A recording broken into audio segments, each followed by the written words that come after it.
আমি কাউন্ট করি তাহলে আমাকে দেখতে হবে যে 2টা বছর আসলে করোনা ছিল, আসলে কোনো কর্মকাণ্ড করা সম্ভব হয়নি। এই 2 বছরে আমার কাছে মনে হয় আমরা ওই যে ক্রাইসিস মোমেন্টে মাননীয় প্রধানমন্ত্রীর নেতৃত্বে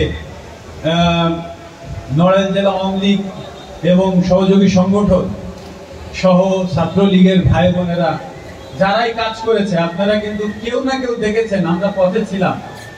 আমাদের পরিবারের অনেকের করোনা হয়েছে আমাদের কারণে। আমাদের মানে এমন সময় যখন করোনা ছিল, আজকে যখন মানুষ খুব দ্রুত ভুলে যায়, মানুষের একটা সহজাত বিষয় যে মানুষ না খুব দ্রুত সবকিছু ভুলে যায়। করোনার সময় অনেক মানুষ বলেছে যদি এইবার ফিরে আসতে পারি আর জীবনে অন্যায় করবো না, তারা এবার অন্যায় সব থেকে বেশি করবে। তো মানুষ আসলে সবকিছু ভুলে যায়। তো আমি শুধু এতটুকু স্মরণ করাইতে চাই যে এই করোনা ছিল একটি মানে সব থেকে চ্যালেঞ্জিং সময়।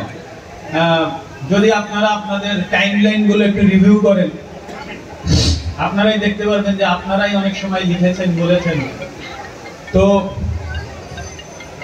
এইটা পার করার সময় আজকে যখন আমরা কাজ করেছি, তখন কিন্তু আমাদের উন্নয়ন নিয়ে কাজ করার সুযোগ ছিল না। আমাদের কাজ করতে হয়েছে মানুষকে রক্ষা করা।